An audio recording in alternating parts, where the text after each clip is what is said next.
नमस्कार, आपका स्वागत है। दोस्तों, बसंत पंचमी का पर्व विद्या और सुरों की देवी माँ सरस्वती को समर्पित होता है। इस दिन देवी सरस्वती की पूजा आराधना की जाती है। पुराणों के अनुसार इसी दिन देवी सरस्वती प्रकट हुई थी। जब ब्रह्मदेव ने सृष्टि की रचना की, उन्होंने पेड़ पौधे, जल, वायु, ग्रह, तारे, अग्नि आदि समस्त चीजों का निर्माण किया, किंतु ये सभी चीजें स्तब्ध थी। इनमें किसी भी प्रकार की ऊर्जा और ध्वनि नहीं थी। तो ब्रह्मदेव ने भगवान विष्णु से प्रार्थना की और संसार को उजागर करने वाली ऊर्जा को प्रकट करने के लिए कहा। फिर भगवान विष्णु ने आदि शक्ति माँ दुर्गा का आह्वान किया और माँ आदि शक्ति से एक तेज निकला। वो तेज एक श्वेत वस्त्र धारण की हुई स्त्री के रूप में बदल गया। उस देवी के 4 हाथ थे, एक हाथ में वीणा थी और दूसरे हाथ में वर मुद्रा। प्रकट होते ही उस देवी ने अपनी वीणा से मधुर नाद किया और फिर इसकी तरंगे समस्त ब्रह्मांड में फैलने लगी, जिससे सभी निर्जीव चीजें सजीव होने लगी और समस्त संसार को ध्वनि प्राप्त हुई, जिससे सृष्टि में मधुर स्वर सुनाई देने लगे। माँ सरस्वती की कृपा से ही प्राणियों को वाणी प्राप्त हुई, जल धाराओं में कोलाहल व्याप्त हुआ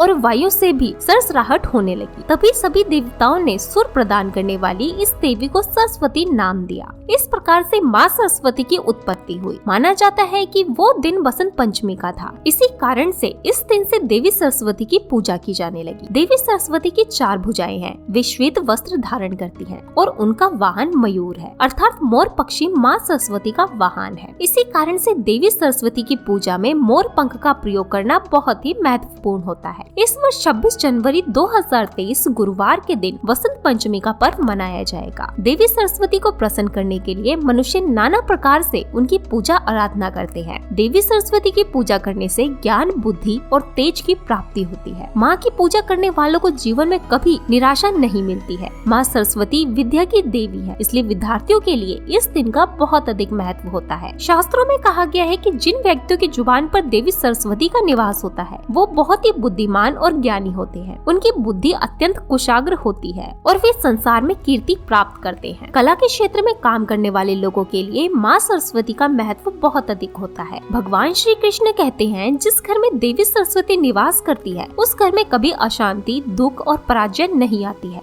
इसलिए माँ सरस्वती की कृपा पाने के लिए आप मोर पंख के ये विशेष उपाय अवश्य करें। वास्तु शास्त्र के अनुसार बसंत पंचमी के दिन मोर पंख के उपाय करने से घर में देवी सरस्वती का निवास होता है। तो चलिए जान लेते हैं मोर पंख से जुड़े उपाय। दोस्तों, मोर पंख के वास्तु शास्त्र और ज्योतिष शास्त्र में कई महत्वपूर्ण उपाय बताए गए हैं। वास्तु शास्त्र के अनुसार मोर पंख घर में शांति और सुख समृद्धि के लिए बहुत ही उपयोगी वस्तु है। इसे शास्त्रों में एक प्रकार का यंत्र ही कहा गया है, जो धन संपत्ति को आकर्षित करता है। यदि मोर पंख को घर में सही दिशा और सही स्थान पर रखते हैं, तो इससे घर में धन का आगमन होता है। संचित धन में कई गुना अधिक वृद्धि होती है। मोर पंख को घर में रखने से पैसे की आवक कई गुना बढ़ जाती है। इसके लिए आपको केवल 3 मोर पंख लेने हैं और उससे जुड़े महत्वपूर्ण वास्तु उपाय करने हैं, जिसके बारे में आज हम आपको बताएंगे। इसलिए इस महत्वपूर्ण जानकारी को आप पूरा जरूर सुनें। सबसे पहले हम जानते हैं कि मोर और मोर के पंख का हमारे धार्मिक शास्त्रों में क्या महत्व बताया गया है। धार्मिक ग्रंथों के अनुसार मोर पंख एक चमत्कारिक यंत्र होता है और इसका प्रयोग तांत्रिक क्रियाओं में भी किया जाता है। प्राचीन युग से ही मोर पंख को तांत्रिक साधना में महत्वपूर्ण माना गया है। साथ ही ज्योतिष शास्त्र में भी मोर पंख को बहुत ही महत्व दिया गया है। इसके साथ ही पुराणों में भी मोर पंख से जुड़े उपायों का वर्णन मिलता है। आयुर्वेद में भी मोर पंख के बारे में बताया गया है कि किस प्रकार से मोर पंख घर से रोग तथा बीमारियों को दूर करता है। यदि घर में कोई व्यक्ति बीमार है, तो मोर पंख का प्रयोग करके उसे स्वस्थ बनाया जा सकता है। और इससे जुड़ी पुराणों में कई प्रकार की कहानियां लिखी हुई हैं और पक्षी शास्त्र में मोर से जुड़ी एक कथा का वर्णन मिलता है। प्राचीन युग में संध्या नाम का एक असुर हुआ करता था। वो बहुत ही शक्तिशाली और बड़ा तपस्वी था। गुरु शुक्राचार्य से विद्या प्राप्त करके संध्या नाम का असुर देवताओं को अपना शत्रु मानने लगा था। उसने ब्रह्मदेव और भगवान शिव से वरदान प्राप्त किया और बहुत अधिक शक्तिशाली बन गया। उसके बाद उसने स्वर्ग पर आक्रमण किया और कई देवताओं को बंदी बना लिया। लेकिन उस असुर को पराजित करने के लिए देवताओं ने एक योजना बनाई और उसके लिए उन्होंने मोर की सहायता ली। सभी देवता और 9 ग्रह मोर के पंखों में विराजित हो गए, जिससे मोर बहुत ही अधिक शक्तिशाली बन गया और विशाल रूप धारण करके उस मोर ने संध्या असुर पर आक्रमण कर दिया। इस युद्ध में संध्या असुर का वध हो गया और देवताओं को उनका आधिपत्य फिर से प्राप्त हुआ। सभी देवताओं ने मोर की प्रशंसा की और उसे पूजनीय होने का वरदान दे दिया। तभी से मोर को बहुत ही पवित्र माना जाता है। जिस स्थान पर मोर पंख होता है, वहाँ पर 9 ग्रहों का अशुभ प्रभाव नहीं पड़ता है। दोस्तों, केवल ऋषि मुनि और देवता ही नहीं बल्कि भगवान श्री कृष्ण भी मोर की प्रशंसा करते हैं। भगवान श्री कृष्ण ने मोर को श्रेष्ठता का वर्णन किया है और उन्होंने मोर के पंख को अपने मुकुट में धारण करके मोर को श्रेष्ठ होने का प्रमाण भी दिया है। मोर पंख के बिना भगवान श्री कृष्ण कहीं पर भी नहीं जाते हैं। श्री कृष्ण कहते हैं मोर शांति और प्रेम का प्रतीक है और सुख समृद्धि का भी प्रतीक है। मोर का पंख मनुष्य की हर प्रकार की नकारात्मक शक्ति से रक्षा करता है। केवल हिंदू धर्म में ही नहीं बल्कि दुनिया के सभी धर्मों में मोर को विशेष महत्व दिया गया है। प्राचीन लोग मोर पंख की अद्भुत शक्ति के बारे में जानते थे, इसलिए सभी धर्मों के ग्रंथों में मोर को महत्वपूर्ण स्थान दिया गया है। हिंदू धर्म में मोर को धन की देवी माँ लक्ष्मी, विद्या की देवी सरस्वती, भगवान श्री गणेश, हनुमान जी तथा कार्तिकेय जी से भी जोड़कर देखा जाता है। माँ लक्ष्मी को सुख समृद्धि और संपन्नता की देवी माना जाता है। मोर पंख का प्रयोग करके माँ लक्ष्मी को प्रसन्न किया जा सकता है और सुख संपन्नता को प्राप्त किया जा सकता है। यदि मोर पंख के साथ आप अपने घर में बांसुरी रखते हैं तो इससे परिवार में प्रेम और सौहार्द बना रहता है। दोस्तों, हमारा घर एक मंदिर की तरह होता है। अगर इसमें रहने वाले सदस्य रोज आपस में झगड़ा करने लगे तो ये मंदिर कम, युद्ध का मैदान अधिक लगने लगता है। घर में कलेश और झगड़े होने के कई कारण हो सकते हैं, लेकिन सबसे बड़ा कारण होता है घर में नकारात्मक ऊर्जा का प्रवेश करना। लेकिन हमारे घर में ये नकारात्मक ऊर्जा आखिर कहाँ से प्रवेश करती है और इस नकारात्मक ऊर्जा को दूर करने के लिए कौन से उपाय करने चाहिए? वास्तु शास्त्र के अनुसार प्रत्येक घर में नकारात्मक ऊर्जा फैलाने वाली चीजें मौजूद होती है। इन वस्तुओं के बिना हमारा घर चल नहीं पाता। इन वस्तुओं को तो हम घर से बाहर निकाल नहीं सकते, लेकिन उस नकारात्मक ऊर्जा को अवश्य बाहर निकाल सकते हैं। इसके लिए हमें मोर पंख का प्रयोग करना चाहिए। इसके लिए मोर के पंखों को आप अपने घर पर खूब जोर जोर से हवा में हिलाएं। इससे आपके घर की जितनी नकारात्मक ऊर्जा है वो आपके घर से बाहर हो जाएगी। यदि रोज सुबह पूजा के बाद आप ऐसा करते हैं तो आपके घर की सारी नकारात्मक ऊर्जा घर से बाहर चली जाएगी और आपके घर में सुख शांति बनी रहेगी। इसी बात को ध्यान में रखते हुए आज हम आपको बताएंगे कि घर में वो कौन सी 3 जगह है जहाँ पर आपको मोर पंख जरूर रखना चाहिए और इन जगहों पर अगर आप मोर पंख रख देते हैं तो आपके घर में सबसे अधिक सकारात्मक ऊर्जा बनी रहेगी। सबसे पहली बात, घर में नकारात्मक ऊर्जा को दूर करने के लिए अगर घर में नकारात्मक ऊर्जा है और परिवार के सदस्यों की तरक्की में प्रश्न निर्माण हो रहा है तो आप अपने मुख्य द्वार के ऊपर गणेश जी की प्रतिमा रखें और प्रतिमा के दोनों ओर मोर पंख अवश्य रखें। इससे आपके घर में किसी भी प्रकार की नकारात्मक ऊर्जा प्रवेश नहीं कर पाएगी। यदि आपका मुख्य द्वार वास्तु शास्त्र के नियम के विरुद्ध है तो आप मुख्य द्वार पर 3 मोर पंख अवश्य रखें। इससे वास्तु दोष समाप्त हो जाएगा। दूसरी बात, ग्रहों के दुष्प्रभाव से बचने के लिए अगर घर के सदस्यों पर ग्रहों का दुष्प्रभाव है अथवा ग्रहों की स्थिति खराब चल रही है तो मोर पंख लें और उस पर गंगा जल अथवा शुद्ध जल का छिड़काव करें। इसे ऐसे स्थान पर रख दे जहाँ पर ये किसी को दिखाई न दे। इससे ग्रह शांत होने में मदद मिलती है। तीसरी बात, बुरी नजर से बचने के लिए अगर घर के किसी सदस्य अथवा बालक को बुरी नजर लगी है, उस पर किसी की बुरी नजर का प्रभाव पड़ा है तो सोते समय उस व्यक्ति के तकिए के नीचे मोर पंख रखें और दूसरे दिन इसे किसी बहते जल में अथवा कुएं में डाल दे। इससे बुरी नजर उतर जाती है। चौथी बात, पढ़ाई में मन नहीं लगता। अगर घर के विद्यार्थी का पढ़ाई में मन नहीं लगता है, उनकी याददाश्त कमजोर है, पढ़ाई करते समय बार बार नींद आती है तो विद्यार्थियों को माँ सरस्वती के सामने मोर पंख रखकर दूसरे दिन उस मोर पंख को अपनी किताबों में रखना चाहिए। इससे विद्यार्थियों में एकाग्रता बढ़ेगी और माँ सरस्वती की कृपा बनी रहेगी। 5वां उपाय, दुष्ट शत्रुओं से छुटकारा पाने के लिए अगर कोई शत्रु जानबूझकर आपको परेशान कर रहा है और बार बार आपको नुकसान पहुँचाने का प्रयास करता है तो मंगलवार के दिन हनुमान जी के मस्तक का सिंदूर मोर पंख पर लगाएं और सुबह के समय बिना नहाए ही इसे बहते हुए जल प्रवाह में अथवा कुएं में डाल दें। इससे शत्रु से छुटकारा मिलता है। छठी बात, मन वांछित फल प्राप्ति के लिए अगर मन की कोई इच्छा अधूरी है, कई दिनों तक कोशिश करने के पश्चात भी मन वांछित फल प्राप्त नहीं होता है, कार्यों में बार बार रुकावट आ रही है, आप राधा कृष्ण के मंदिर में जाकर भगवान श्री कृष्ण को मोर पंख चढ़ाएं अथवा घर में ही श्री कृष्ण की मूर्ति पर मोर पंख लगाएं और अपनी इच्छा उनके सामने प्रकट करें। 7वीं बात, अगर पति पत्नी के बीच तनाव हो, अगर घर के अंदर कलेश है, पति पत्नी के बीच बार बार झगड़े होते हैं, आपसी प्रेम कम होने लगा है तो उनके बेडरूम में दक्षिण पूर्व की दिशा में मोर पंख रख देना चाहिए। इससे दोनों के बीच प्रेम बढ़ेगा और आपसी मनमुटाव कम हो। 8वां उपाय, धन में वृद्धि के लिए अगर धन की कमी है, अचानक धन खर्च हो जाता है तो घर में तिजोरी अवश्य बनाएं। तिजोरी रखते समय ध्यान रखें तिजोरी को पश्चिम की दीवार पर सटा कर रखें और उसका मुख पूर्व दिशा की ओर हो। इससे देवराज की कृपा दृष्टि बनी रहेगी। साथ ही माँ लक्ष्मी की पूजा में मोर पंख रखकर उसे तिजोरी में रखें। इससे घर में सुख समृद्धि आती है और धन की कमी महसूस नहीं होती है। यदि धन की समस्या आ रही है तो घर के अग्नि कोण में अर्थात दक्षिण पूर्व दिशा में अपनी कमर से ऊपर कंधे की ऊंचाई पर 2 मोर पंख शुक्ल पक्ष में लगाएं। जल्दी ही धन प्राप्ति के नए अवसर प्राप्त होने लगेंगे। 9वां उपाय, आप किसी भी शुभ दिन मोर पंख लेकर घर के किसी ऐसे स्थान पर रखें जहाँ पर आने जाने वाले लोगों की नजर सबसे ज्यादा पड़ती है। असल में मोर का पंख नकारात्मक ऊर्जा को अवशोषित करता है, इसलिए आपको इसको ऐसे स्थान पर लगाना चाहिए जहाँ पर सभी को नजर आए। मोर के पंख का ये उपाय न सिर्फ आपको बल्कि आपके घर के सदस्यों के जीवन में भी सुख और समृद्धि जरूर लेकर आएगा। तो दोस्तों, इस प्रकार से मोर पंख का प्रयोग करके आप अपने जीवन में सुख समृद्धि ला सकते हैं। उम्मीद है आपको ये जानकारी अच्छी लगी होगी। वीडियो को लाइक जरूर करें, कमेंट में जय श्री कृष्णा और जय मां सरस्वती लिखना ना भूलें। साथ ही चैनल को सब्सक्राइब जरूर करें। आप सभी का धन्यवाद।